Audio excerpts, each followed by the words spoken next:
HMA Fantasy Wrestling brings you the Best of the Decade Dual Tournament, based off of Flo Wrestling Radio Live's recent series on individual athletes. This new project brings together wrestling minds from all over the country to decide which college wrestling team can claim the title of the best team of the decade. Prepare for pandemonium, excitement, and of course, entertainment. Especially considering that Jordan Burroughs steps on a landmine before he goes out to No. And then that's it. The rules are simple. Each college team gets to draft an all-star lineup based off of the last 10 years of competition. Once each team is settled, the HMA crew assigns different teams to the sport's greatest minds to vote on each match in the event for the entertaining series. Each host has one landmine to use in a round. Similar to FRL, a landmine can wreck all votes from the community and the other hosts. A landmine is used on an individual match, and it's the only place you can get bonus points for your team. The next episode of HMA Fantasy Wrestling is here. Let's let it roll.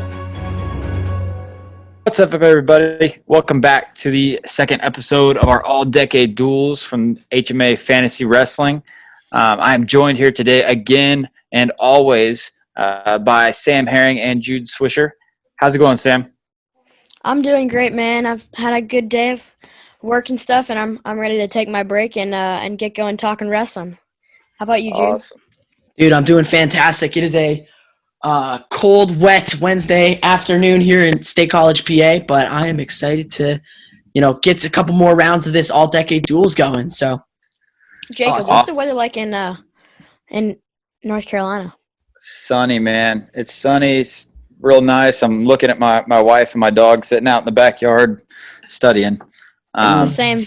It's the same here. It's like 65, 70 degrees, sunny and nice breeze. Feels great. Oh, So, man, Jude, I'm jealous. You need to do We're supposed to something. get a snowstorm this weekend, and it's like Wow. May. That's crazy. Yeah, that's wild. I left there like a week ago, and it felt like, what was it, 60, 70 degrees? It's like this. Whoosh, it's up and down. Who knows? Crazy. As well. But anyways, so let's talk about what we're going to get into today. So, first of all, wrapping up, what we did last week, last episode, I guess, we actually had Christian Piles and Mason Beckman both on the show. Mason Beckman joined us when we went through the Penn State versus Lehigh duel that Penn State ended up taking. And then Christian Piles jumped on with us the second half of that episode for Virginia Tech versus Nebraska, which was a crazy one that came down to a couple of landmines. And that was a wild, fun duel. But I'll just go ahead and throw that one up on the screen just so everybody at home can see what we're talking about. And my computer is not wanting to do what I want it to do. So anyways, what did you guys think about those duels last week while I get this pulled up? Dude, it was fun stuff. I liked how, especially with, our guests that we had on, that they had such deep knowledge of their teams. Mason personally knows all of the Lehigh guys, right? And CP has been around the sport forever and ever, and he has a huge wrestling vault in his mind. He coached against and for some of those guys, too, in high school. Dude, and it's just, it was just really cool to not only – just to get into a deep dive into each of their lives. So, I don't know, fun stuff. How about you, Sam Herring? Yeah, I feel the same way. It was really cool listening to them. And, normally Jude has some relationship with Penn State, but a lot of the times we're just talking about teams that we kind of just look at and watch from afar. And it's cool to have people from such inside perspectives and stuff. That's for sure. Give their insight. That is for sure. Hey, how about this? While we wait for Jake to pull that up, I can go and I'll read you guys the lineups for today's match. So right now we're going to go down to the other end of the bracket, number 2 Iowa versus number 15 Arizona State University. So our Iowa all-decade team looks a little something like this. 125 pounds, Spencer Lee. 133 pounds, Corey Clark. 141, Montel Marion. 149, Brent Metcalf. 157 pounds, Derek St. John. 165, Alex Marinelli. 174, Jay Borschel. 184, Sammy Brooks. 197, Nathan Burek. 285, Bobby Telford. And on the Arizona State Sun Devils side, we have Anthony Robles, Dalton Brady, Chris Druin, Jason Sturtzis, Bubba Jenkins, Josh Shields, Anthony Valencia, Zahid Valencia, Cordell Norfleet, and Tanner Hall. And Jacob, right on cue, has it pulled up. And before we go any further, I would just like to ask, why is the Arizona State mascot a Sun Devil? What is a Sun Devil? Please explain it to me. Arizona's in the middle of the desert. What else? All right, why the devil is my big question. I don't know. It's a cool mascot. I mean, the Blue Devils of Duke. I don't know. All right. But yeah, so anyway, sorry about that, guys. Got it all pulled up. My tab disappeared. I couldn't find it, and then I had to search the bowels of the internet. But anyways, we have our lineups pulled up right here. Like Jude so graciously went through it and pulled them up. Remind everybody what we're going to do is be going through these, talking about each individual matchup. Luckily, there are 3 of us here, so we're not going to have any kind of ties. But majority rules is going to decide the winner. And then also, everybody, Jude doesn't have his landmine anymore for this round. But Sam and I do have a landmine. It could be in play this entire episode. And, we were actually adding in a new thing that Sam suggested earlier today, and I thought it was a great idea, is whoever we individually made these teams, right? So I made Iowa, Sam made Arizona State. So whoever has the lower seeded team is going to pick up what weight we start at. We thought that was a little bit more fair than, leaving the heavyweights to last every time. So with that being said, Sam Wise, where are we starting this duel at? Man, looking at our lineup, we had some tough weight cuts. Valencia, Anthony, and Josh Shields had some tough weight cuts. And I'm going to spare them some time, get themselves back up. We're going to start at 184, Sammy Brooks versus Zahid Valencia, and work our way up. Hopefully we'll get some momentum going. And, absolutely. I got my assistant coach, Zeke Jones. Been talking about it. Oh, you guys have a plan? Yeah, we have a plan, just like Christian Piles. Awesome. And so, in case you guys didn't know, the past episode we had 4 people on. This time we only have 3 people on for this episode. So we will be using Twitter polls as the offset, I suppose. We will be. I don't know. We'll harken back to them if we need it. And if we get to a tie, we do have our guy Mason Beckman, who we can shoot a text to, and he's our nomad. He's our nomad. Our wrestling nomad. He'll be the tiebreaker. So just to let you know that being the Iowa Hawkeyes, the giant that we are over here, if it were me picking where to start the lineup, I would have picked 133 to end the duel with the best match of the duel, if you ask me. I would have said that too. I'm confident that my Hawkeyes are going to win no matter what, so I can start wherever. But yeah, I probably would have done the same if I was Iowa. But you know what? Arizona State's got a big upset to pull, and the best way we can do that is start with some momentum. And, hey, give Josh Shields and Valencia some time to recover from that weight cut. You know what I'm saying? Absolutely. Get that Pedialyte in them. Okay. Yeah. Let's start off the duel. 184 pounds. Sammy Brooks versus Zahid Valencia. And, guys, this is going to be an awesome – I find it actually interesting because I think, Sam, didn't you put this as one of the highlight matchups? Yes, I did. All right. I think this one's going to be a good one. Awesome. So, guys, I would like Jacob, tell us about Sammy Brooks. Sam, tell us about Zahid, and get a little background and then just go right into this matchup. Yeah, cool. So with Sammy Brooks, we are looking at a 2-time All-American. Sammy placed 8th. He placed 4th, and he also was a Big Ten champion. Sammy had a great career. He was definitely one of those guys that embodied the Iowa style of just that grit and toughness and, more of the old school Iowa style, right? Because we've been talking, Flo's been talking recently about how the Iowa culture is kind of changing a little bit. Mm-hmm. But that like old school, just tough, just mean style, that was Sammy Brooks. And so, he 2-time All-American, Big Ten champion, not to mention he had the best mullet in college wrestling. for a little while there, and it Max was a great Moore's mullet. coming up to challenge him, man. Yeah, no, so it was a good Pet mullet.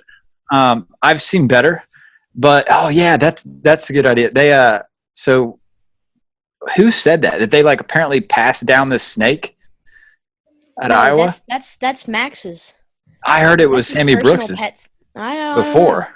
I heard it was Sammy Brooks's, and then when he moved out, or it kind of like stayed or something. I'm pretty sure it's his pet snake. We can text our Iowa friend, Yeah, Dyson Gould, and see whose pet snake the was name it? of it. Number one, because I always forget the name of the snake, and number two, where it came from. so I might be just completely crazy, but I'm pretty sure that it was like passed down. I'm pretty sure I heard it somewhere. It might be. But We'll ask Dyson. He'll I don't know. know. Awesome. Either way, so Sammy Brooks, great mullet, but even like when I think of Sammy Brooks, I think he had the best interview in college history when they interviewed him after winning a Big Ten title, and he just answered all the questions about fluffing his mullet. And you can't win a Big Ten title in a day. Can't grow a great mullet in a day. Can't win a Big Ten title in a day. So Sammy Brooks is the man. But our Sammy, what you got on Zahid? So Zahid Valencia, he's a very, very well-known figure in college wrestling. He started out losing a semi-controversial match to Mark Hall in the semifinals of his freshman year, where he lost off of a headgear pull, and then the next 2 years he pretty much dominated Mark Hall, respectively, in the NCAA finals, and he's been on top of the world, on top of the NCAA scene, two-time NCAA champion. But this year he had a tough downfalling at the Mateo Pelicone, where he won the tournament this year, but he tested positive for recreational drugs and was kicked out basically from Arizona State and competing in the NCAA. Didn't really change much because the NCAAs were canceled eventually. But he was speculated for the Hodge. Some people, it was pretty 50-50 between him and Spencer for the Hodge. He's just a dominant wrestler. Made Final X against Kyle Dake, and last year he lost to Deringer. He's just a very well-known figure and one of the top guys in NCAA wrestling. Big facts. All right. Without further ado, I know who I'm picking. I'm picking Zahid Valencia over Sammy Brooks in dominant fashion. Boo. It's got to be done, dude. Zahid has been on just a whole nother level, man. Ever since this year especially, we've seen it, but he's been going crazy. So, one vote for Zahid. Yeah, obviously, I love my Iowa guys. It will forever be the best interview I've ever seen in my life. Sammy's the man, but it's Zahid Valencia here. He's a generational talent. In my opinion, that the headgear pull with Mark Hall, if that doesn't happen, Zahid wins that match, and we're looking at Zahid being a possible four-timer. Yeah. And so it's got to be Zahid here. He's ridiculously good. Just another level. So real quick, two things. The first is our man Dyson Gould came through, and he says the name of the snake, I knew it was a great name. It's Miss Hiss. Miss Hiss. And it did used to belong to Sammy Brooks, but when he graduated, he passed it down to Max. Oh, there man. we go. Great story there. Gotta love it. All right. And then right here, if you guys can see on the screen, we've got the polls from what the people said, and Zahid Valencia 92.1% of the votes, and Sammy Brooks 7.9 out of 190 votes. Hold up, Sam. Are you sharing your screen? Yeah, can you guys see it? I can't. No, All sir. right. Well, It's fine. We don't need to pull that's all right. Yeah. You can take our word for it. Zahid Valencia won the poll, and with that, he wins the majority vote. And Zahid, 3 points for the Sun Devils. Forks up, baby. All right. Moving on to 197 pounds. Got Nathan Burak versus who's Kendall Norfleet? Jacob, Jacob, what happened, dude? Kendall Norfleet. Cordell Norfleet. Cordell Norfleet, you goofball. Okay, so I'm going to change that real quick. Hey, you're good. You're good. No, Listen, I'm not Jude. I'm going to Good. extend the hand of friendship here. I'm going to let it slide this once. Hopefully you'll do the same for me someday when I mess up. It's got to happen. I can't do It's it. not, no. Jacob wouldn't do that, dude. I didn't do it. I think somebody sabotaged me and put it in there.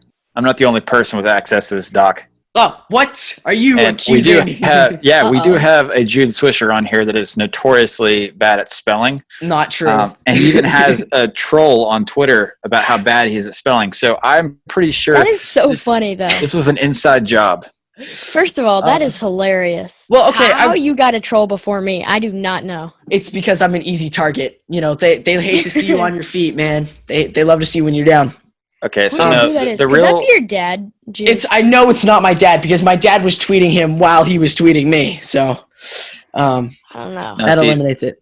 the real gut punch came when I looked and saw that Dyson Gould had over 200 more followers than I do on Twitter. Oh man. Well, we gotta I shed a tear. But anyway, so let's talk about 197. Now we have the brother of Kendall. We have Cordell Norfleet and the rightful Norfleet. So anyways, tell us about the actual Norfleet, Sam. He, Cordell, obviously the brother, and Cordell is a freshman, a redshirt freshman, I believe, this year. When I was picking this team, 197 was hard. They've been pretty dry for the last 10 years at 197. No All-Americans, pretty empty, and I think Cordell Norfleet, part of it was recency bias. I watched him all through high school and at the trials. He has a lot of and stuff. potential. He made a junior world team. He has a lot of potential. He smashed Kyle Connell this year at the duel. And he almost beat what's his name? He almost beat Colin Moore. Yeah, he's got a lot of potential. I think he would have been All-American this year if COVID didn't ruin absolutely everything. But I don't think he's gonna take this match. I feel like Cordell Norfleet's talented, but he's just not quite experienced enough for me to say. And I would also like to point out, so this is kind of it's been a hot topic with all the NWCAA coaches coming out with All-Americans. I want to put it out there, and everybody's got a different stance on it. I don't know how you guys feel about it, but Cordell Norfleet was voted as a second-team All-American this year. Not voted, but he earned it, right, because of his seat at NCAAs. In my opinion, these guys are All-Americans, right? Yeah. I think that any other year you say, oh, wow, they just voted some guys or picked some guys, I would be against that, right? We're a sport that earns what we get, right? But in this situation where it was taken from these guys, we don't just sit back and say, oh, it was taken from them, screw them, whatever. These guys earned it, right? And so they deserve to be called All-Americans, right? And Cordell Norfleet was a second-team All-American this year, and so he's an All-American in my book. Well, what's his face? Brock Zackrell from Clarion University, also NCAA All-American, and he said that basically the same thing you do. He's like, instead of looking at what is an All-American, like what does an All-American represent, right? And it represents someone who works extremely, extremely hard. And deserves to be on the podium. So, Cordell's an All-American. But, compared to Nathan Burak, it is not – I don't feel like this match would be all that competitive. Jacob, give us the rundown on Nathan. Nathan Burak. Nathan Burak, actually, to me, I think he's one of the more underrated Iowa wrestlers of the decade. When you think of Iowa, you think of the Spencer Lees, you think of the Thomas Gilmans, even like Sorensen, Marinelli, all of those guys are pretty easy to think of. And Burak was a 3-time All-American, and his freshman year he made the round of 12. And so he was arguably, he was one match away from being a 4-time All-American. And his sophomore through senior year, he placed 8th, 7th, and then 4th. So, improving every year, getting better. He was another just grinder guy. He really does remind me of Sammy Brooks, except maybe he had a little bit more of a tame attitude. Sammy was more of the out there guy, giving crazy interviews and stuff, whereas Burak was more of a, to himself kind of guy. I think, when you think of 197 Iowa, just off the top of my head, immediately Warner pops in because Warner's been really good over the last couple of years. And the most recent guy, too. Yeah. But if you truly look back over the decade and what I really tried to do, there's guys that I like personally better than some of these guys, but I really tried to make sure that I picked who was the best who earned the best wrestler of the decade. Yeah. And it was Nathan Burak. He was very solid, just consistently getting better of his career, very workman-like career. And he had some big wins and he had some close losses. He beat Pat Downey in sudden victory at the NCAA championships. He lost a real close one to Brett Farr for third place. He lost a real close one to Morgan McIntosh. He was right there with all of those big names. He actually beat Brett Farr earlier in the Big Ten championships that year.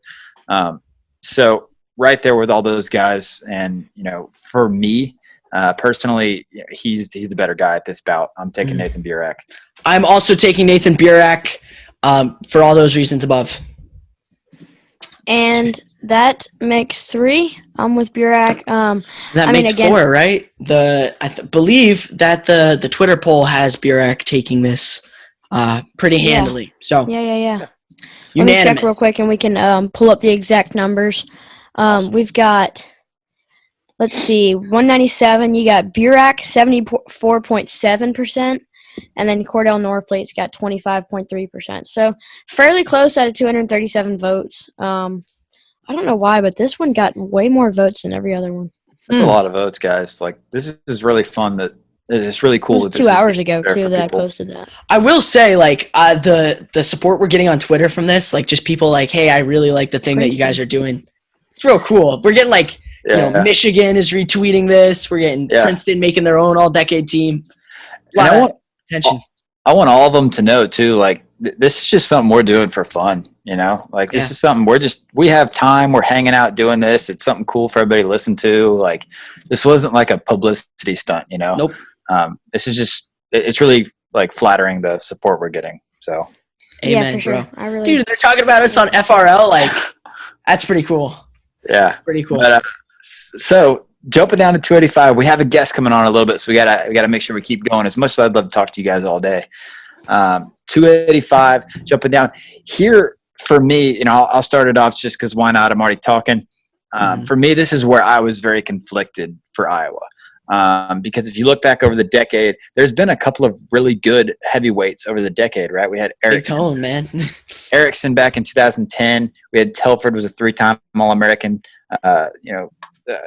Shotgun Stoll was an All-American, and then oh my gosh, it wasn't a handgun. It wasn't a shotgun. It was a pistol. I tried to go with the the S's there. You're good, man. You're good. Keep going. But he would have blew his leg off as a shotgun. His leg would be not there.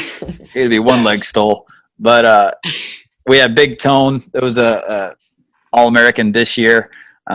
So for me, if you ask me who was probably if I picked one guy to put out on a mat today and try to win a match, for me, it's probably Big Tone. I think he had he just has a lot of talent, right? Especially he can move for a big guy. He's really good on top. But over the last decade, the best Iowa wrestler at heavyweight has far and away been Bobby Telford for me. Bobby Telford was one of the guys that just consistently outperformed expectations, right? He was a 3-time All-American, 5th, 4th, 5th. In all of those, he outperformed his seed, right? He did way better than we thought he was going to do. He took out top talent. And so he just kind of was the guy that rose to the occasion, and another guy on this Iowa decade team that kind of is a little bit underrated. But, I got Bobby Telford for Iowa. I think the interesting thing about Big Tone, Anthony Cassiope, is, he's right.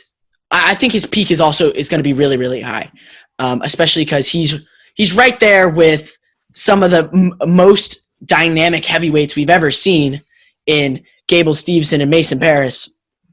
And like even the guys underneath him are just really, really good. So it goes to show like Cassiope is likely going to, in this coming decade, assert herself as probably, I don't know, who knows what I can say, but it's just exciting to see that we have the development of heavyweight. But Sam Herring, tell us all about old man Tanner Hall. AARP card, Tanner Hall. There's nothing young about Tanner Hall. Right? Yes, I was gonna say young man Tanner Hall, but have you guys seen? Remember Sam Stoll's knee, that Twitter account? Yes. Yep. Where has he been? He once tweeted at me. He and tweeted it made me all laugh the time. really hard. Him and Wes Ling are two guys that used to tweet all the time, and now they're just gone. Come back, please, Sam. There it is. I think he. Anyway, so Tanner Hall, like we said, he's an old man wrestling in a young man's division. He's, I don't know, what's he been in college since 2014? When I was like 6 or something, I don't know, man. But anyway, he is a very, very good heavyweight. Pushed Cassard to the brim this year. And he's finished third at the NCAAs his sophomore year. He took second at Midlands freshman year. He's just been at the top of everything, like right at the top tier, never broken through to really challenge the top guys or win, but he's always been right there. He is the clear best guy for Arizona State. There's really no one else. Absolutely. Second to him. And I'm going to take him in this match. I think his style is very, very similar to Telford's, but Telford, he gets caught up in a little bit of the Iowa heavyweight style, which isn't Mako and Cassiope. Those two kind of stand out to me, but I think Telford's comfortable to lean on a guy and try to wear him out for 6 minutes and finish in a 2-1 match. And I think that Tanner Hall fits perfectly against that. And I think he could pull this match out. Break the tie, Jude. I got Telford. Give me Tanner Hall for just for the sake of it, actually. Twitter saved me. We'll throw it to Twitter. Twitter saved him. Twitter's got 79.8% Bobby Telford. Yeah, baby. 20% Tanner Hall. We'll take it to Mason Beckman. We gotta shoot this to Mason Beckman. All right, so tell us your take, Jude, and Sam will get Mason on the horn. Oh, I'm picking Tanner Hall because I want to, not for any reason specifically. You seriously have zero reason. Yes, I want. Yes, because I want to get Mason involved. And Corey and Swisher, I think you should change your name too. Did I? Is it? Shoot. Let me get on that. I think you need to have some substance behind your picks, Jude. Yeah, you really should. You can't just pick because you. Come on. Like, all right, easy. Sam and I. What was the highest Bobby Telford placed? What was the highest Bobby Telford place? He placed fourth. All right. Well, what was the highest? So did Tanner Hall. He took third. Oh, third. He got third. Oh. Easy peasy. That's Thanks, your WrestleStat. That's your deciding factor. And Jude Swisher is back. I changed my name. Yes, it is, and I like getting Mason involved, and I like making ties. I like being a heel, man. So not all a heel. Well, that's just I will respect Mason's decision either way. Awesome. Because you like him. Mason's gonna send me. He's not a floater like Jude. Paragraph. Awesome. Hey, I must say, I went back and pulled up Sam Stoll's knees on his Twitter. Yeah. He would just retweet. He retweeted Alex Daringer saying "Bring it," and all he retweeted and said was hashtag shots fired. Oh my gosh, dude! It's all it is just gun puns. It's really funny. While we wait on our companion to help us out, let's jump down to 125. For me, this is the best. It's the bout best of the duel. It 100% is, and it's going to be incredible. I respect anybody's decision in this, but it's Spencer Lee, guys. When we look at these two guys, these are two of the best 125 pounders maybe ever. And Anthony Robles, I know people like to put him on a pedestal because he has one leg. But let's take that out of the equation. He deserves more than that, guys, because this guy was a just incredible talent at 125. And it wasn't just because he had one leg, right? He was amazing. Yeah. And so let's just write that off the books because people want to put that in there about people that have, disabilities. Dude, this guy was insane regardless if he had one leg or two legs. He could have three legs and he'd still be crazy. He'd be even better, right? Even better, probably. He was so good in spite of having one leg, right? And I read his book earlier this spring. It's a really great read. I highly suggest you get it done. And I haven't told Sam this, but I'm pretty sure that I'm actually going to do a book review and put it on the site just of this book. It's really good. And he talks about how everyone is like kind of down on him because they're like, oh, it's not fair. He only has one leg, blah, blah, blah, blah, blah. And he quotes this interview where all the guy said was, yeah, it's not fair. He only has one leg. It's a disadvantage, right? He's racking up 15 tech falls in one season with only one leg. It's incredible. It's never going to be done before or ever again. It's insane. The man got cheated out of a Hodge. Oh, he won OW of that tournament though, right? Yeah. So I mean, my dad was telling me that people were getting mad because they thought that Burroughs should have won it. That's what I heard. I wasn't conscious about wrestling then. Okay, yeah, so I think it's a little different. Like Hodge versus OW is a little different. Like it is a little bit different. OW kind of is standout performance at the NCAAs, and Burroughs had already won and already dominated that whole season. So Jason Ness won the Hodge in 2010, right? Yeah. Mm-hmm. Sorry, I just wanted to put that out there. Continue. All right. Well, anyway, I wanted to give a shout out to something I love from Anthony Robles, and that's Ryan Warner's Wrestling Changed My Life interview with him. And something that it's number 56, I believe, if you want to go back and listen to that. It's really good. But something that I remember listening to that was he worked, he was a college athlete. He went to school at Arizona State, and he worked nights at the airport. So he had a full-time, part-time job. I can't remember which one. I'm sure it was part-time. But he had a job that he had to do, and it was like he had no time in between, and he literally had to work because he was a walk-on, and so he had to work to stay in school and stay competing, which was insane for a NCAA champion OW. Right, and the other thing is incredible story. He talks about, I believe it's the summer before his senior year, but it might be the summer before his junior year, where he was going to quit wrestling. Yeah. Just to support his mother, which is so admirable, right? He also really struggled because he didn't reach his goals that junior year. Yeah, he really struggled after. And his mom was like, "You are not quitting. Get in there, go win the dang thing." But you're good. Nothing. All I'm saying is this matchup is the best matchup in the duel. So Spencer Lee, he won the best of the decade on the Flo. 2019 Spencer Lee versus Anthony Robles. What do you guys got? Everybody knows Spencer's stats. He's a 2-time national champion. It would have been a 3-time, going for 4 if not for the corona. He's, like you said, Flo voted him the best of the wrestler of the decade. And he's up there with the best of all time, right? And it has to be him. Right, Anthony Robles was amazing, and in my opinion, like I said, I think he should have won the Hodge in 2010. Jason Ness had 19 pins out of 31 wins, which is incredible. But Robles was 36-0 with 24 tech falls. 24. I was so off. I said 15. 24 tech falls out of 36 wins. Tech falling 24 Division I wrestlers with one leg.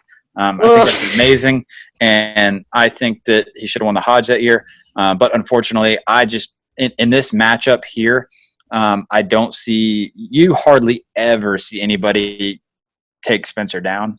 That is my biggest thing. Like, how would Robles take him down? Because Robles, really good on top. He could hold guys down pretty well, but on his feet, he didn't have the most consistent offense from what I've seen. But he could get on top. He gets your wrist.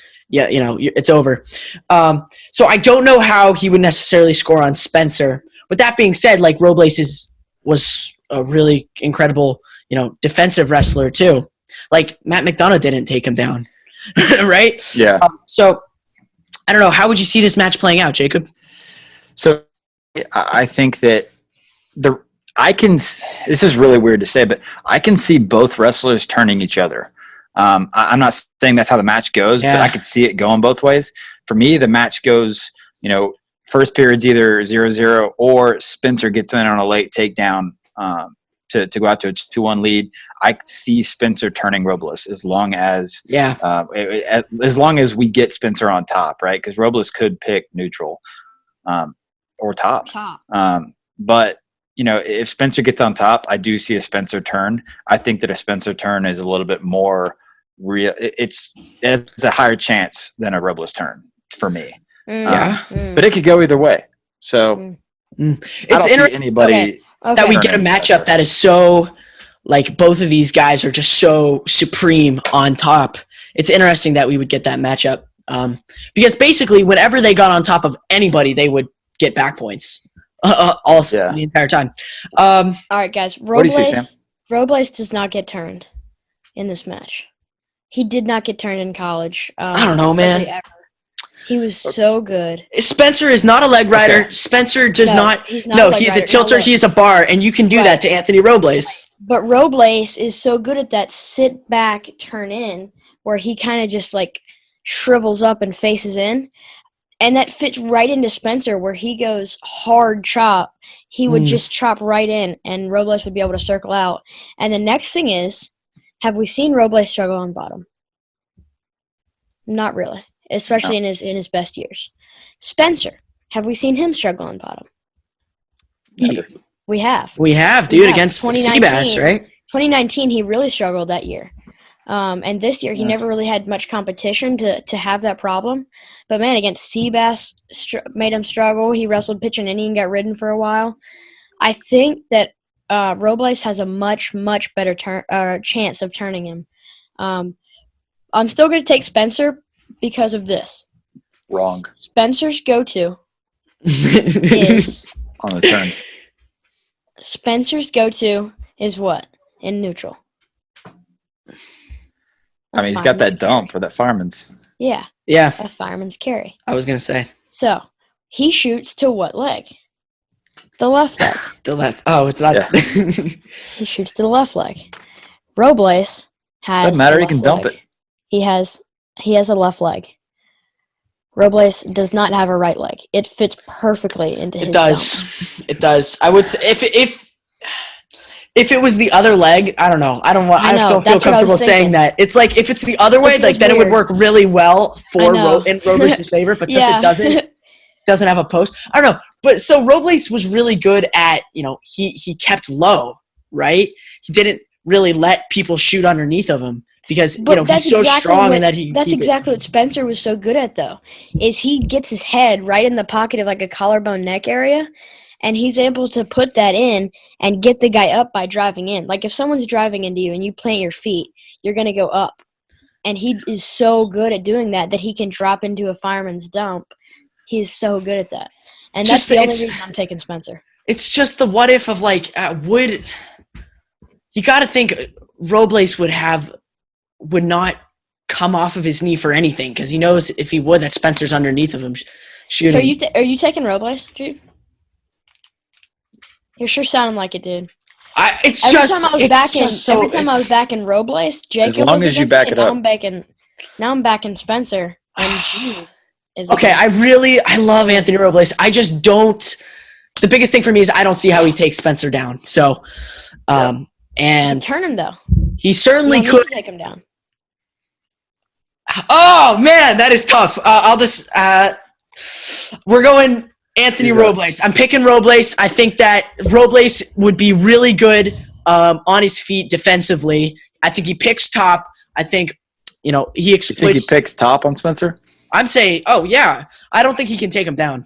I think Spencer's I don't know. is good. I think it's a smart move. I think it's a smart move. I think Spencer is amazing on his feet, and why not, if you're Robles, go with where you're best? It depends on how the first period goes. It does. Yeah. I think that with every subsequent period that Robles, doesn't get tilted or taken down, the easier it's going to be in the third period. So if I'm Robles, the ideal match looks like 0-0 first period. No. Second period. 15-0 first period. All right. But here, so look, 0-0 first period.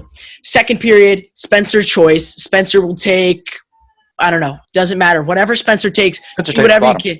Spencer takes bottom. You ride the crap out of him, try to get a turn. Third Spencer period doesn't get turned, he takes bottom. Third period, you take top. Anthony Robles, it's the third period. Spencer has, statistically has his worst performance in the third period. No riding That's time when at Robles this time. gets the. Are Okay, we doing Jude. riding time? What? Statistically, Spencer has no third periods. Okay? The Don't third throw that periods he stat has at are me. not good. It's the statistics. Okay. Nomad, back this up, yo. Nomad, no. I know where both That is y'all are coming punked. from. Look. It is, if you look at Nomad did two stats. One of them was his overall third period stats, and the other one was his limited to the third periods that he actually wrestled stats. Now, looking at it, every time he gets into a third period, it's a really, really good opponent. Yeah. But still, Anthony Robles is a really, really good opponent, and Spencer Lee doesn't have great third periods. Yeah. So that's why I'm saying I think Anthony Robles has a really good case to beat Spencer Lee in this match, and that's why I'm taking Anthony Robles. Good. I like it. So we got to get moving on, but I'll leave you with one last stat and the kind of thing that tipped the scales a little bit for me. Anthony Robles in his career, he ended it with a 36-0 national champion run his senior year, but he had 23 losses in his first 3 years. In his first 3 years at Iowa, Spencer has 5, and 2 of them came to Seabass, Tomasello, and was it Ronnie Bresser, the other one? And so pitch is one, right? So it's just Spencer very, very rarely loses. Right. Well, I mean, okay, it's not my pick isn't absurd, but No. So Jacob and Sam and the Twitter poll outnumber me. So another 3 points to Iowa, and let's I think we can get through these next two fairly quickly. If you guys look on the screen real quick, you've noticed that I put the stars for the Twitter polls, and then the check marks for the winning team's votes, and then X for the losing guy's votes. And Bobby Telford beat Tanner Hall because Mason Beckman says, and I quote, Man. would have been a 4-time AA if he hadn't gotten hurt, and he was more athletic than people remember. Absolutely. He says it's Awesome. Telford. Yep. So I'm going to update the scores. It should be 9-3 in favor of Iowa. Well, I mean, here, let's do this. Let's just go through really quick. Raise your hand if you think Dalton Brady would beat Corey Clark. This one we can run through too. Raise your hand if you think Chris Druin can beat Montel Marion. Hold on. Let's real talk quick. about the Druin one. Okay. Let's talk Hold about on. the Druin one. No, real quick. What are Dalton Brady's stats, Sam? I can pull him up real quick. He was Okay. I just want to. We need to recognize these guys a little bit, right? Yeah. Because Yeah. Dalton Brady is the best of the decade at 133 for the Sun Devils, in our Right. opinion, right? And so, Right. we need to at least give him a little bit of a second for that. Sorry. Dalton, I'm sorry. Please forgive me. No. Jude. He was an Arizona guy. He wasn't incredible through his year. This, again, similar to 97, this way is really, really dry. He didn't start all 4 years and actually wrestled at Utah Valley his first year, but then ended up transferring 2014-2015 season. Went 10-3 overall throughout that year, his first year at Arizona State, and ended up finishing number 16 in the rankings his senior year, which, to think about, the best of the decade reaching like his highest was number 16 is pretty crazy. So what were Josh Kramer's stats? He didn't have the season that I thought he did. Yeah. Okay. Well. Yeah. So real quick before we go on, just to give a little bit of a resume for each guy, right? Corey Clark was a 4-time All-American. Yeah, same. He actually was the guy that shut Thomas Gilman out from being a 4-time All-American, because Thomas Gilman and Corey Clark wrestled off their freshman year, and Corey Clark beat Thomas Gilman at 125. So people don't remember, Thomas Gilman was only a 3-time All-American, and that was because of Corey Clark. Corey Clark made 3 finals and finally won his senior year over Seth Gross, right, which is one of the better wrestlers in recent memory. So, and he also had what I think is the best celebration ever, winning a match, is throwing. Was it Tom or Terry? I don't know. I think it was Tom. I don't know though. One of the brand's coaches. he lat drops him on the stage in front of everybody, and that was the loudest I've heard the NCAA championships in my life. So that was really cool. I've never been. You gotta go, Sam. Next year, you and I. We're all right, but it's close to my home next year. Yeah, so jumping down 141. This is another one that I. So actually, this is a weight class that we really had a hard time finding a 141 pounder for Arizona State. Yes. I went back through all of the 10 years and just found like who even made it, who was a qualifier, right? And it was hard, wasn't it? Yeah, Chris Druin was not an All-American in this decade, but he actually did AA, I believe, in 2009. Oh, he got 6th place. And so that was a whole lot of digging there. But pretty good guy. It's Montel. It's Montel though. Montel was a 2-time finalist. He was either 3 or 4-time All-American. I think 3. Yeah. But so he got, I think, 2nd, 4th, 2nd. Yeah. 2nd, 4th, 2nd. Lost to Cal Dake. And lost to I can't remember who the other one he lost to in the finals was, but he was great. He's one of the guys that you think about over the decade that was one of the better ones to not win a title. So it's Montel here. It's got to be Montel for sure. Okay, next match we got the Brett Calf, who he won his all-decade. I believe. Yeah, no, he won the Flo Wrestling Best of the Decade. And going against Jason Surtis or Josh Maruka. Which one are you sending out there, Sam Herring? In this match, it's tough, but, Surtis is probably the more accoladed guy. National champ 1 year. We're going to send out Jason, man. Both guys, the J Crew, we like to call him over in Tempe. Just sad for Josh, just behind such a stud. Both guys are solid, and the J Crew make each other better in the practice room out in Tempe. Yeah, Surtis had an awesome start to the career. Coming out as a true freshman, I believe. Is it either true or red shirt? I don't know, but he was a freshman and he won a national title at Northwestern. And then he battled a lot of adversity. Ends up getting back on the podium his senior year at Arizona State, but. It's the Brent Calf. Yeah. He's what can you say, man? 2-time national champion, 3-time finalist. And just, he is one of the best Iowa wrestlers of the decade, for sure. He really is. Did you guys see the video of him slamming over Molinaro that they posted on Flo? I did. Oh, my gosh. Mean, dude, mean. So 157. We do kind of got to move as we have a guest coming on soon. But 157, we have Derek St. John versus Bubba Jenkins. This is, if you ask me, this is the second fire match. This is the fire matchup. So for me personally, as an Iowa fan, I really wasn't a big Derek St. John fan, just because there wasn't a whole lot of flair. He was kind of a guy that I think was consistently good and better than a lot of people, but just wasn't a lot of excitement around his matches for me. But he was great. He was a 4-time All-American. He was a 4-time All-American, going 4-2-1-5. And he made 2 finals. He won 1. So there's not much to say about it. He was great, very consistently great. But he's going against another great opponent here in Bubba Jenkins. What do we got on your side of things, Sam?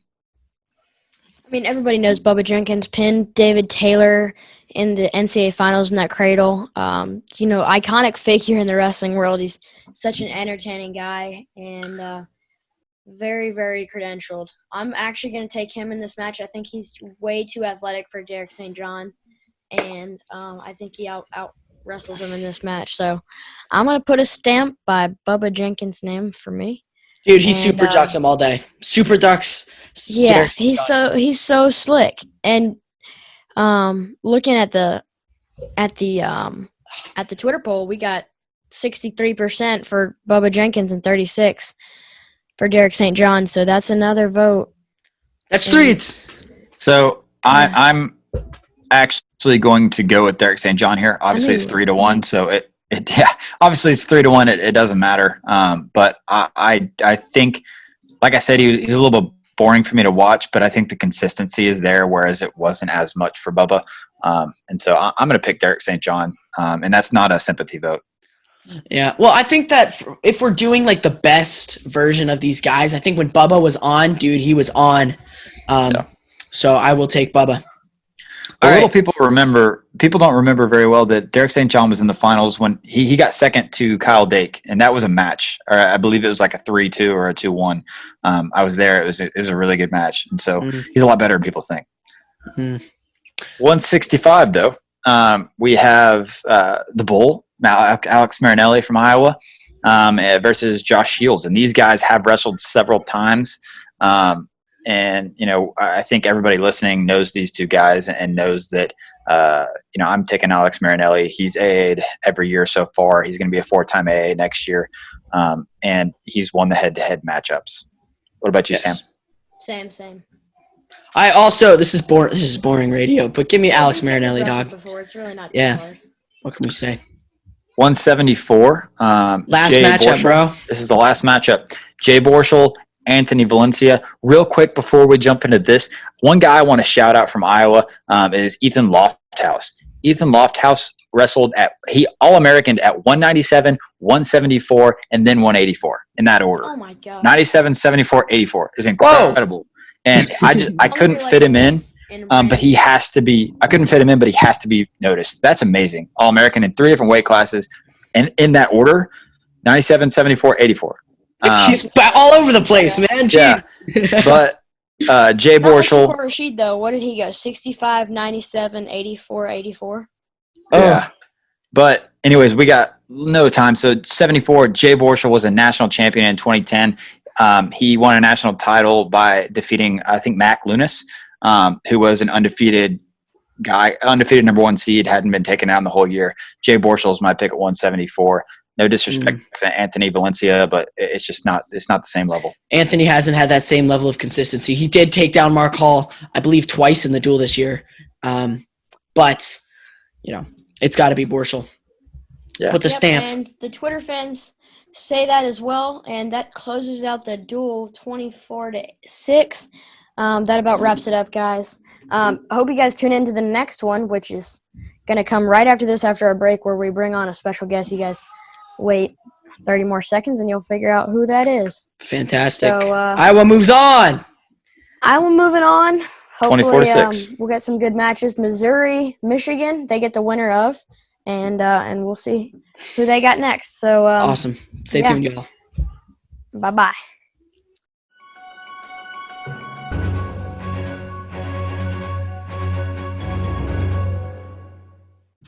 All right, guys, so we're on to the second half of the episode. Now we are jumping over to number 7, Missouri versus number 10, Michigan. And as before, I'm still with Sam Herring and Jude Swisher, and now joined by Mark Bader from Flo Wrestling. How you doing, Mark? I'm great, guys. How y'all doing? Dude, so well. Doing great. Yeah, awesome. Any day's a good day when you get to talk about wrestling. So big every day. Facts. Yeah, so let's just go ahead and get into this, because I know that we got a bunch of time crunches for everybody. So we are going through this duel, and for Missouri, who put together the Missouri team? I did. I might have put together both, actually. Okay, I put together Michigan. Oh yeah. Okay. No. So go. You want to tell us who you got from Missouri? Sure. Okay. Missouri's lineup looks a little something like this. 125 pounds. We got Alan Waters, followed by John Ernesty, Jaden Ironman, Drake Hudeshelt, Joey LaValle, Connor Flynn, Daniel Lewis, Max Askren, and Jaden Cox, and Dom Bradley. Awesome. Do we have the Bader stamp of approval? Love it. Looks great. Yeah, I was going to ask about a couple guys, but you could maybe. I don't remember when Michael Chandler graduated. Was it before? We're going back to 09, I guess. I think he might have been 07 or no, 8, 9. Our lineup is from 2010 to 2020. 10. So 10 to like 20. 10, he might have graduated in 9 or something like that. And then there's an argument between him and LaValle. I think he was like he was a multiple-time All-American. Around a 12, I think every year he wasn't an All-American or something like that. So he had a very consistent career, but obviously LaValle was runner-up. Mm-hmm. Yeah. Yeah, he graduated in 2008. Michael Chandler did. There we go. All right. Yeah. So looks good. Nothing else pops out. Yeah. I got a chance to do Michigan, and I love the Michigan lineup. I think that they have a great team. Started off with Connor Utsi, Stevan Micic, Kellen Russell, Eric Grajales, Alec Pantelio, Logan Massa, Miles Amin, Dominic Abinator, Max Huntley, and ending it with Adam Kuhn. So two pretty sturdy lineups, and this honestly was the match that I looked most forward to in this first round. So let's just go ahead and get into it. Let's remind Bader what we're doing is we actually have 4 people on right now, but we do have a Twitter poll as well. So we're going the majority rules, right? Talking about each match, and the majority will pick the winner, and they'll move on, or they'll win the match for their team. And then as well, we talked about the lower seed. Whoever has the team of the lower seed, which is me with Michigan, gets to pick the weight we start off with. And I know that Bader has a little bit of a time crunch, so we're going to start off with a bang. We're going to start off at 141 with Jaden Ironman versus Kellen Russell. Oh, my gosh. Because love it. I got to hear it. So, Bader, what do you got for us on this one? Jaden Ironman pins him. Oh. I don't know how. And this isn't a discredit to Kellen. I can believe Kellen's a stud. But we're having fun with this. Jaden, something crazy. It might be overtime. Is this your landmine, bro? Are you just going to pop it right now? Jaden Ironman just gets I'm just saying, like, he's done some crazy stuff in the past, and it's going to blow the roof off of this duel and get things started in Missouri's favor. Oh, man. Tiger style, baby. So this is going to be it sounds like a landmine to me. He's got to pin that sucker. So that's going to be that's it for a pin. Dude, I was looking forward to this. I was like, man, let's dude, I went and watched all these Kellen Russell matches. I was getting really high on him. I was like, okay, he's, national champ, 2-time national champ. He's a tough guy.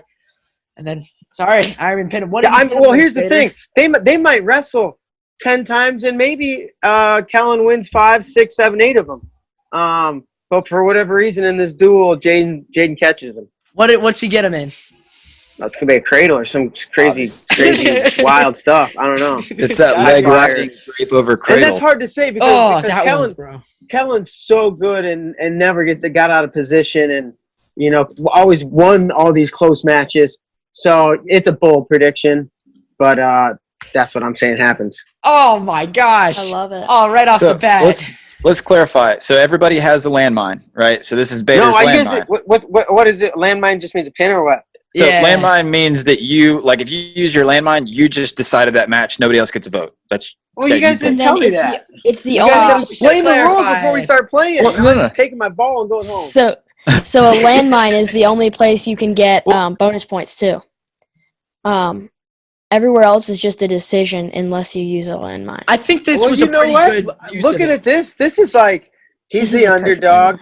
I mean, the people said he is the landmine, dude. Twitter this is my landmine. I got it. I'm done. Yeah, that's a good one. Because the Twitter polls had Russell winning by about a third. So it was 66% for Russell, 33% for Ironman, out of almost 700 people. That's 700? You got 700? Almost, on that one. Oh, that's awesome. I think that's awesome. That's so much fun. That's good radio. But I think that a lot of our listeners are obviously a little bit younger and maybe not remember Kellen Russell. as much. Kellen Russell was amazing, right? He was one of the best wrestlers around when he came through, and so this would be crazy to watch. But that's how it is. That drape over cradle with the leg in, that's you stopped it. Some kind of scramble, and he just heads by the knee and clamp. See ya. Dude, bam. I think Kellen was the number 1 seed as a freshman and maybe undefeated. I mean, he was a top seed, one of the top seeds every year. Mm. He was Oh, yeah. good. I love going Really, back. really good. Obviously, U.S. Open champion in 2013. I was a little too young to follow him when he was competing, but going back and watching his film, he's a really a stud. He's a mean man. All right. Hey, let's move on to 149. Mark Bader, can you tell us a little bit about Drake Hudeshelt? Who is he? Where's he from? What's he doing? Jake Hudeshelt, I believe, went to Fort Zumwalt West, if I'm not mistaken, which is in this, like, St. Charles area, just outside of St. Louis. Obviously, a stud high school wrestler, and obviously an NCAA champion. Is this like, when you say Hudeshelt versus Gajales, is this the best version of Hudeshelt we ever saw? During their college career. Versus the best version of Gajales. Keep in mind, they did wrestle in one of the NCAA. I believe it was a semi. Semi-final. Yeah, and with Hudeshelt taking it. So yeah, I mean, I don't want to sound like a homer, but it sounds like you guys are helping me make this decision. And I'm going to go with Hudeshelt. Dude, Hudeshelt. Jacob, tell us about Eric, our man Eric here. I don't want to mispronounce his last name. Grajales? Grajales. Yeah. So let me get it pulled back up. He was a one-time All-American. He is that how you said it? No. Okay, I was like, really? I was like, wow. But he was a one-time All-American.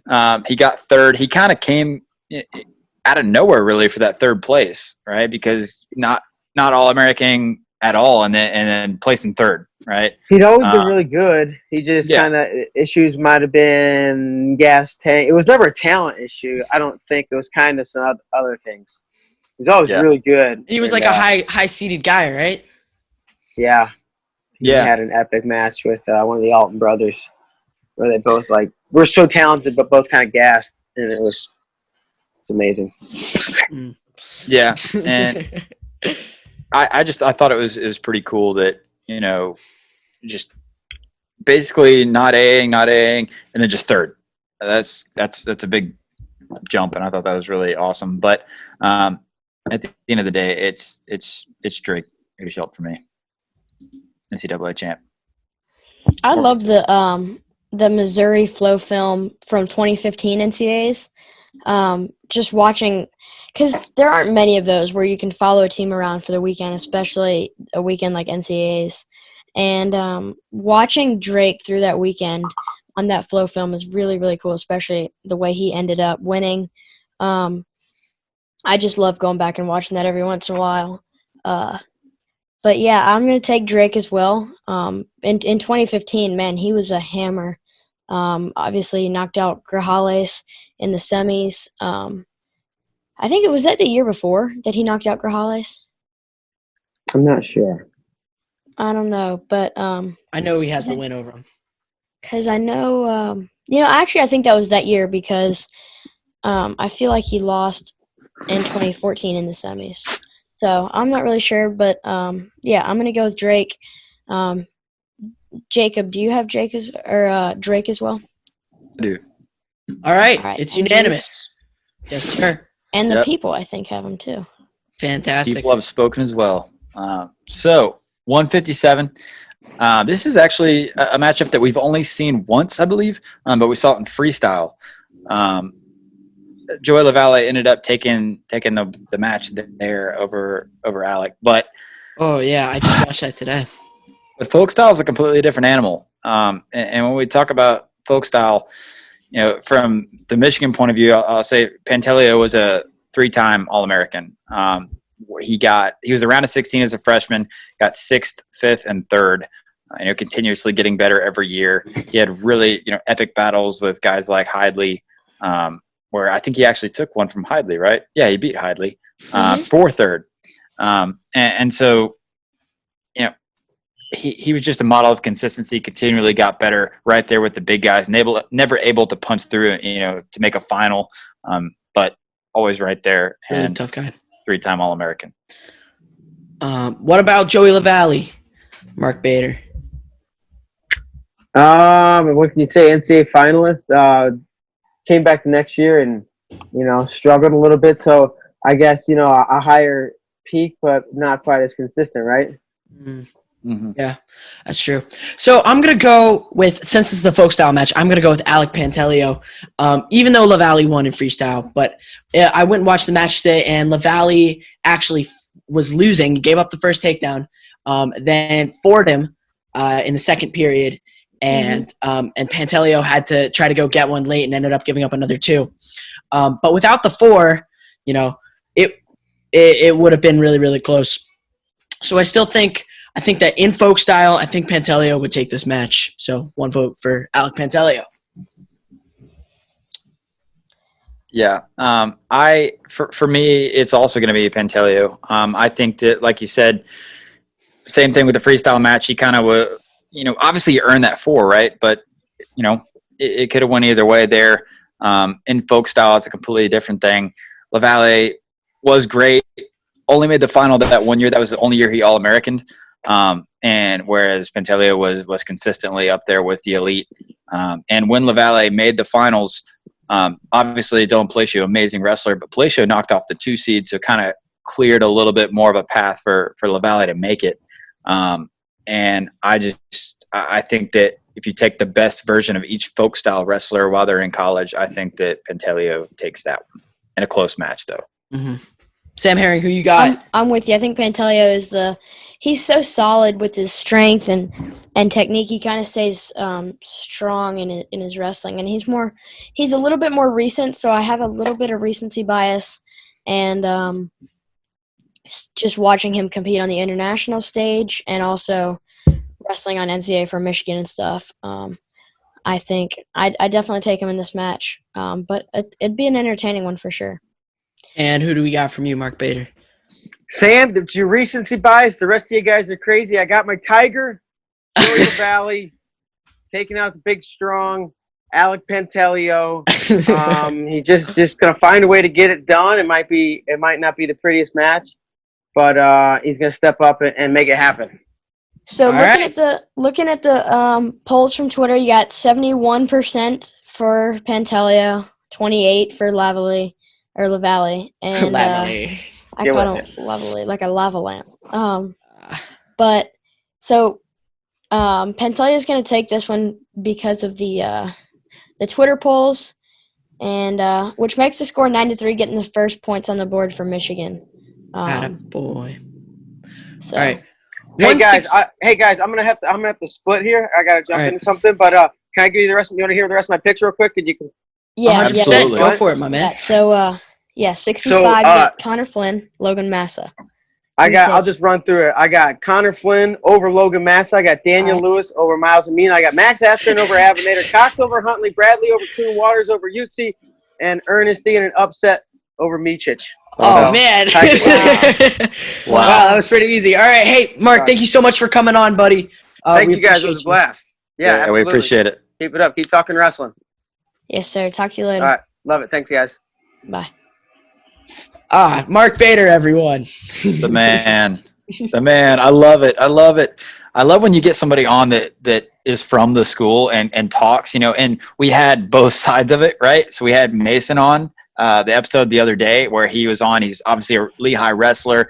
I wanted to put him in the lineup because I think he was arguably the best guy at that weight. But he was very, very, level-headed about everything and gave us his honest opinion. I do feel like he was a little sad because he had to pick against his guys. Yeah. But right. And I think Mark Bader for the majority of them is giving us his honest decision, right? But he also he did show a little bit more of his fandom, and I love that. I think gotta have awesome. fun, man. What's the point of being a wrestling fan if you can't show your fandom in these things? Right, exactly. Awesome. Well, I guess we should just continue on. 165 pounds, and all right. So 165, Connor Flynn versus Logan Massa. I've always been a very big Logan Massa fan, especially watching his battles with Chenzo, always being right there, so close. And now, he finally had some success on the senior level scene just this season or the past season, recently.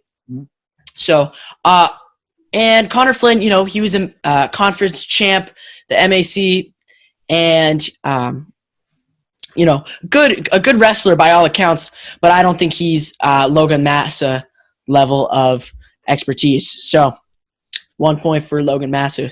You guys got? Yeah, so I'm with you on that. I think that, Logan Massa is honestly, he's been one of my more favorite Michigan wrestlers to watch over the past couple of years, just because it's all there, right? And his redshirt freshman year, he showed it to us where he came out and, he beats Marinelli and flexes on brands, goes to the NCAA tournament and takes third as a redshirt freshman. But it was kind of down after that, right? He was a qualifier as a sophomore, but didn't make it very far. And then round of 12 guy as a junior.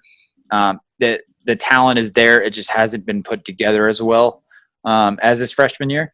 But I fully expect him coming back guns a-blazing next year for his senior year, and I expect him to be on the podium again. And probably at 174, it looks like, because you got Cam Amin stepping in at 65 and probably Miles jumping up to 84. This Michigan squad is going to be nasty. But it's Logan Massa here, guys. He's he got third place. He's great, and no disrespect to Connor Flynn, but Massa's one of his name's been mentioned with one of the elites. Right. Sam Herring, who you got? I'm with Jacob. Everything that he said, I second. And man, I guess Badger's just a little bit biased towards Connor Flynn and the Missouri Tigers. But that's what I'm talking about, right? Because, the Alan Waters picks, the Jaden Cox, the Max Astron. Yeah. This one, there's a little bit of fandom in there. Yeah, John Erdesy got majored by Stefan Micic. Yeah. Sure gonna help Missouri get the win, though. Hey, we don't know. There's still some landmines that might got to be played. Jude can't help because he has no landmine. I can just throw wrenches in by voting for Missouri. You're throwing rocks at a window, whereas me and Sam have boulders left. All right. So if you voted for Missouri, you could have Waters, Cox, and Bradley all win. Yeah. And you could have Missouri win right now if you wanted to. Okay. So see that. So, right now, let's update our team score down at the bottom. Is it 12-3? It should. Hold on, Massa and Pantelio both won, so it should be 9-6. 9-6. Yep. Oh. 9-6. Catching up. We're going into the 174-pound bracket. This match we have seen 3 times.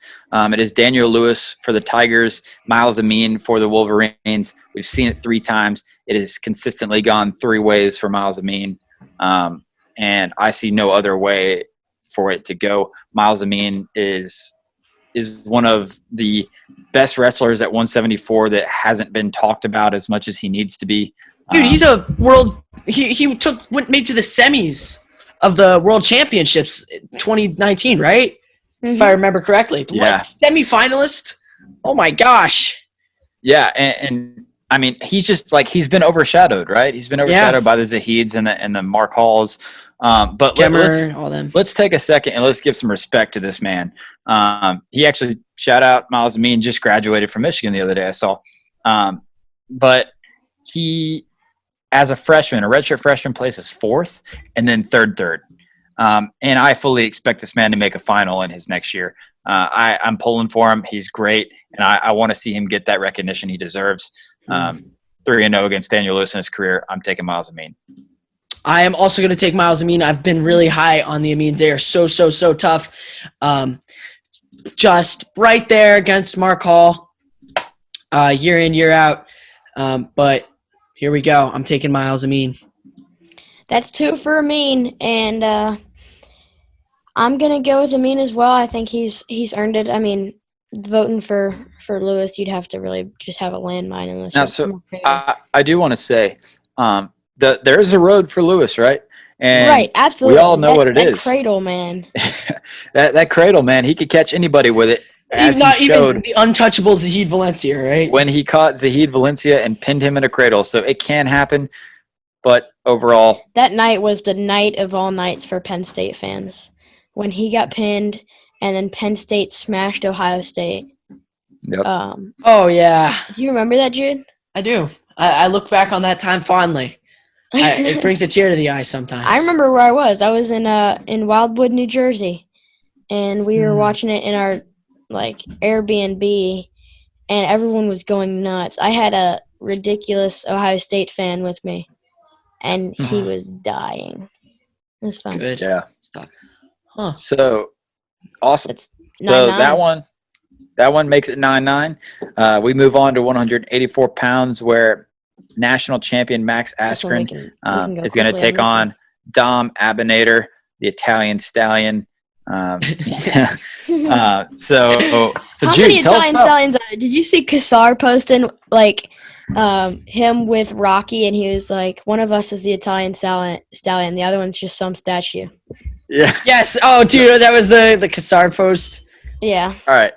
So I just want to say, every year me and my dad get a national championship, and Dom Abinator, and my dad has really gotten to be a big Michigan fan over the last couple of years. Interesting. And he just always talks about it's the team of Italian stallions, right? There's all these guys that are either Italian or of similar descent. They're Serbian. They're what are the means? What are the San Marino? San Marino. Dom Abinator. Where does he wrestle? Whatever.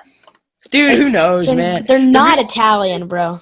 Real Don't question correct. is who is Alex Deringer going to wrestle for now? What country is he wrestling for? I don't even know. Don't even. It's just a joke. It's a joke. All I right. don't even know. Max Askren, NCAA champion, brother of the funky one, Ben Askren. Lebanon. And He competes for Lebanon, bro, not Italy. You're getting the Lebanon. Mediterranean Sea mixed up. Hey, take it up with my father. Okay. Sam. You He's just a- called him the Italian math- stallion. He's a math teacher, not a history, not a social studies. He doesn't know all the countries and all that.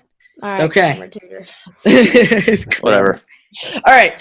Max Askren. The Lebanon stallion. He's the all right. He's the 3-time All-American for the Missouri Tigers. Brother of the funky one. He is a fierce competitor, and I got to pick him over Abinator. Abinator's really tough. I believe he had a close one with Bo one year at the duel. Was might have been overtime. I might be confusing him with Gravina, but so I'm picking Max Askren.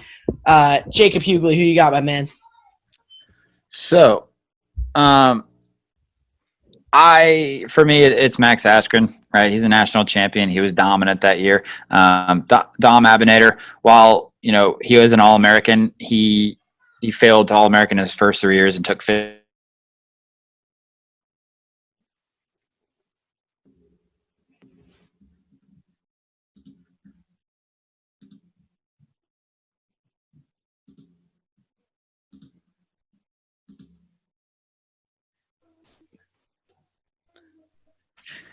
We lost Sam Herring. Sam is dead. Hey, I'm back. I don't know what happened, but I lost y'all.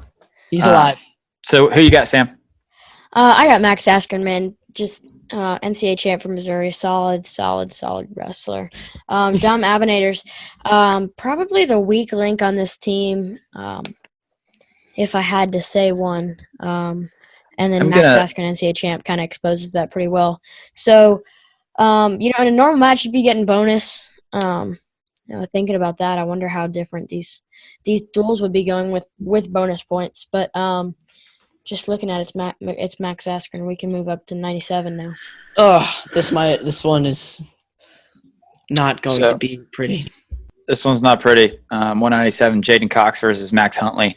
Jaden Cox, obviously everyone knows who Jaden Cox is. Jude, fill us in if you don't know who Jaden Cox is.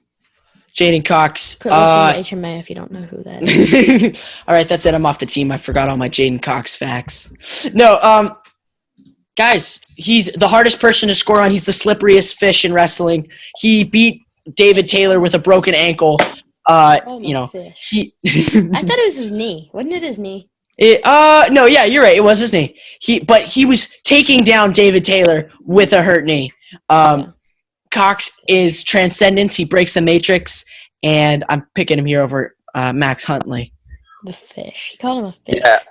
Max Huntley, he was an All-American for the Wolverines. He took 8th place back in 2015.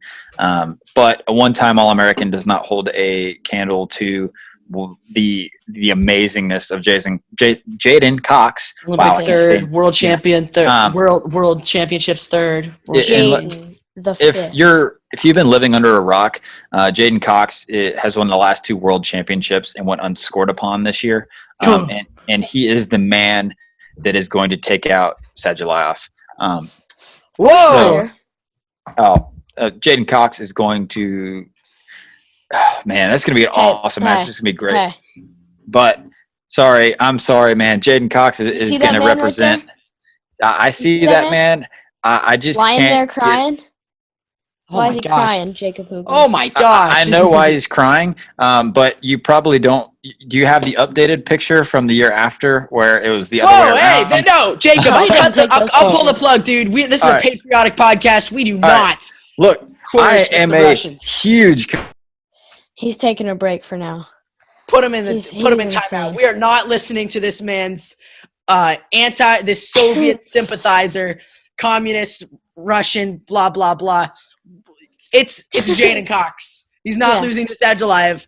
He's not losing to Max. No matter who makes the team, I don't care who makes the team. I'm actually picking Cox. But man, Snyder's whoever makes the team is gonna win. I don't care. All right, bring back Jacob. I don't even get this moving. Oh my gosh, what's wrong with this man? I'm bringing him back. How dare Jacob Hoogley? What's wrong with you? There's nothing wrong with me. Apologize, or we'll kick you again. Communist sympathizer. You didn't let me finish. I apologize. No, okay. No. Listen, these were shots fired at Sam Herring, not at Kyle Snyder. Okay. Hey, I'm a fan of that. I'm okay. These were not. I want to make that very clear. These are not shots fired in any way at Kyle Snyder. I mean, Kyle Snyder, he's 1-1 against Sadulayev, right? So it's just what happened. And it's unfortunate that he ended up losing. But what shots were you firing at me then? What were you firing at me? There weren't shots fired, but it was like you turned around and made it personal where you were trying to like show me the picture and make me sound dumb. So I just wanted to correct you on No, what I was happened. just trying to say that both of them will beat Sadulayev because I hate Sadulayev and I hate Russia. That's what I was trying to say. Up top, Sam. I think both can obviously. I think both can beat Sadulayev, right? Obviously, Kyle Snyder beat Sadulayev. I just think in the recent years, Jaden Cox is incredible, right? And all I'm saying from my point of view is if I ever put money on it, I'm putting money on the Matrix, right? This guy has not got scored on in a year. Wait, while you were on timeout, we have less than 1 minute in this Zoom recording, y'all. Yeah, that's all right. That's all right. We might have to restart. But anyway, while you were on timeout, I said I'm picking Jaden Cox, but both of them will beat Sadulayev, whoever gets on the team. All right. Sadulayev is bad. All right, we got to move on. Next match. Let's get up to heavyweight now, where we have Dom Bradley and Adam Kuhn. This one's one of the highlight matchups I'm really excited for. Let's throw it to Jude first. Jude, what you got? All right. I got to take Spaceman Adam Kuhn here. He's big. Well, give us some background. Yeah, tell us, who is Dom Bradley? Who is he? Well, okay, let me pull up his wrestle stats so I can get one time. Dude, he has grown a man's strength. I didn't say the bad word because we're a friendly family channel.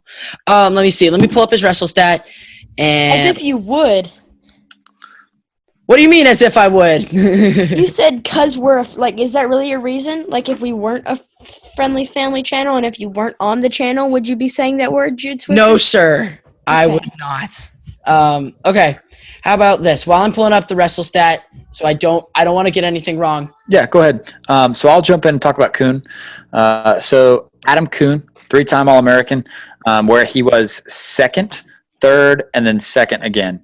I'm not sure. I don't know why I didn't, but I'm not sure where the fourth one is. Was there an injury maybe? because it definitely seems like he should have been a 4-timer. But anyways, he made a final twice, losing in both of those finals, unfortunately, falling to Nick Wistowski and Kyle Snyder. Two good guys, really. And, got third as well. And this is a good time to also put back in here. I know I said it a minute ago, but I am the biggest Kyle Snyder fan in the world. So don't get any ideas. I was trying to get back at Sam right there. Communist sympathizer. Don't even put that on me. Huge Snyder fan. Do you like the interview? Yeah, it was awesome. He's such a good dude. He is. But yeah, for me here, it's another one of those places where even though these are both the all-decade guys for their team, and even with respect to Don Bradley and how great his career has been and his senior level career has been, it's going to be Adam Kuhn here. When you make 2 finals and you get third as well, you deserve to be put up there with the elite in that weight class of the decade. And I don't see many people beating him out in a match for the decade. If they did it right now in freestyle, who do you think would win? Freestyle, I might take Bradley because Don Bradley has been really trending up in freestyle and beating some good dudes lately. Whereas Kuhn has been way more focused on Greco. So for those reasons, I think I would actually take Bradley in freestyle recently. Yeah. Huh. It's an interesting thought, especially because, Bradley, he beat Kassar, right, who we all thought was going to be really good at freestyle. So I'm going to take Adam Kuhn here in this folk style match. Adam Kuhn has a win over Kyle Snyder. Like, what else can you really say? Definitely one of the best guys of the decade. I really truly believe. Sam Herring, who you got? Adam Kuhn as well. Okay. It's unanimous. Have we switched any time? Nope, we have not. Have we not flipped once? Nope. What terrible radio this is. All right. Let's go. Us and the people are pretty much the same every time too. So now every time. All right, so I just want to point out right now, after heavyweight, we are sitting now at 15-12 in favor of the Missouri Tigers. We are sitting with 2 matches left. At 125, we have Alan Waters versus Connor Utsi. Can you give us a background, Jude, on Alan Waters before we get into our picks? Yeah, Alan Waters, I believe, he was a national champ. I don't know. He was not. He was not? Did he take second? I'm sorry. I don't have the wrestle stat pulled up. You're good. He didn't make a final. He was the number 1 seed is what you're thinking. Oh, I'm sorry. Yeah, he was the number 1 guy. He was the number 1 seed, and he got knocked off. Man, I can't believe I don't remember who knocked him off. I think it was Tomasello.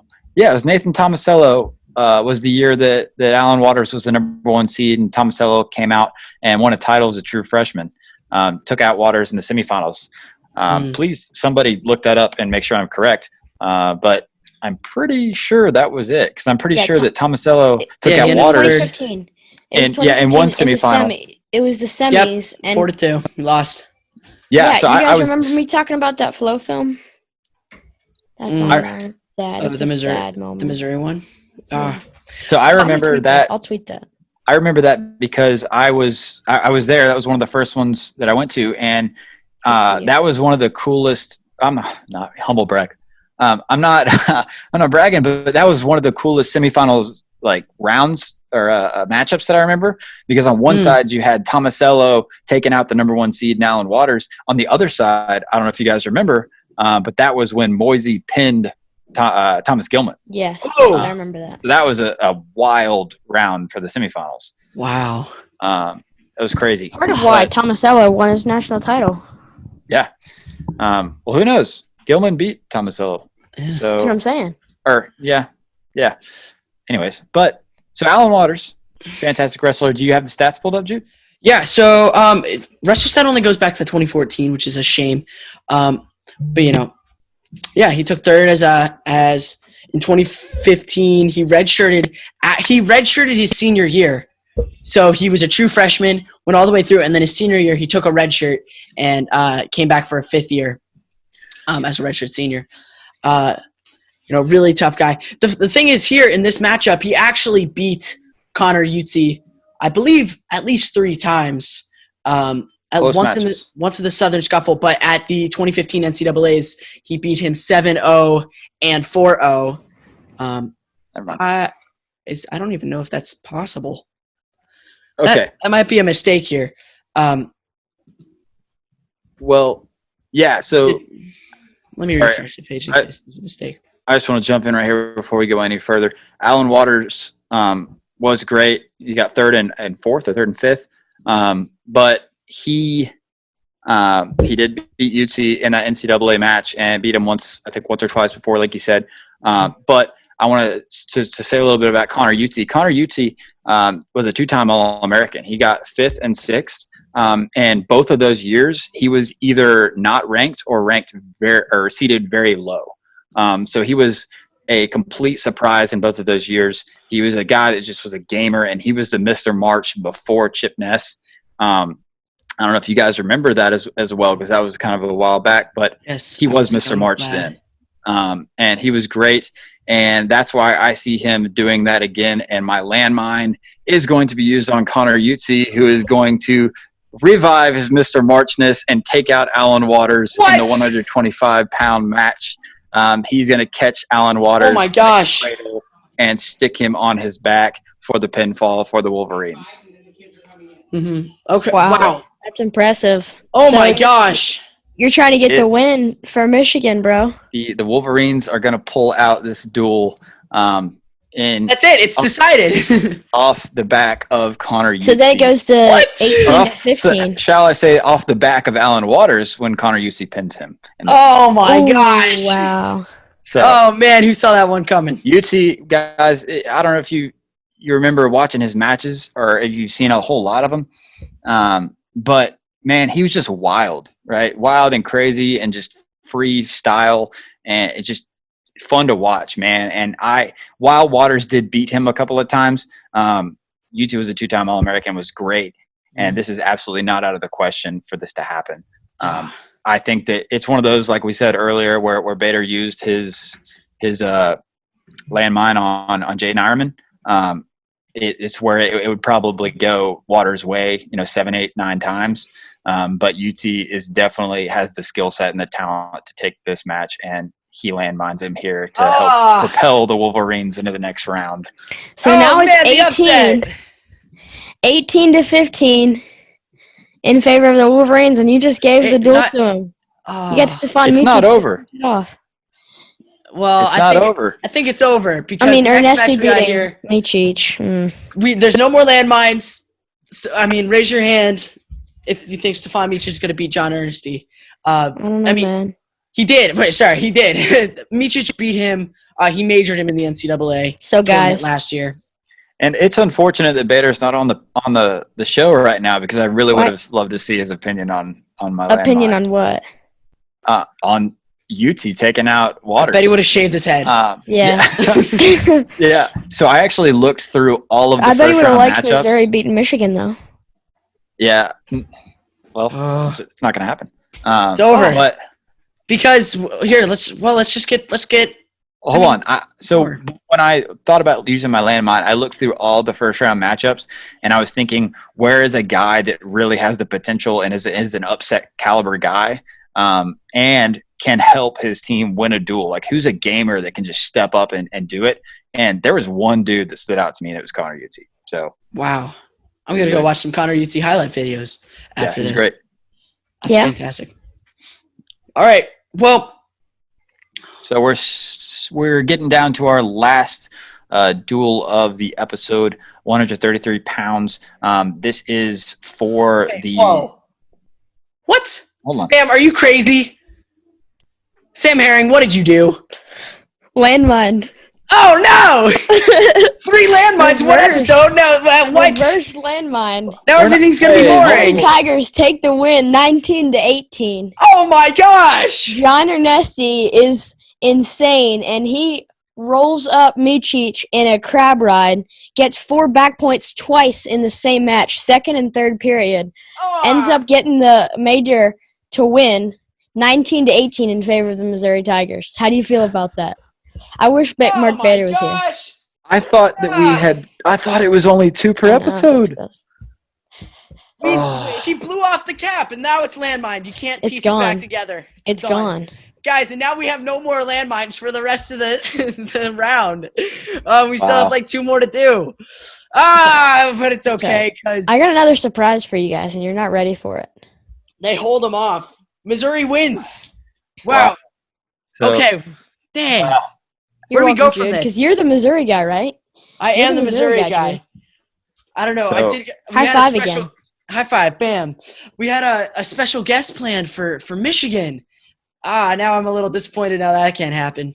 Sorry. But it is okay. I have an idea for Missouri who we can probably try to get on. But me as well. Okay. Is there anything else we need to address? I have to leave here pretty shortly, guys. Just the quality wow. Yeah, wow. It's just a high quality wow. You actually have left me speechless because I have planned for days to use this landmine to win this duel for the Wolverines. Oh, you just started it at 33, dude. And you ruined my day. You should have started at 33. I started at 41 because of Bader leaving.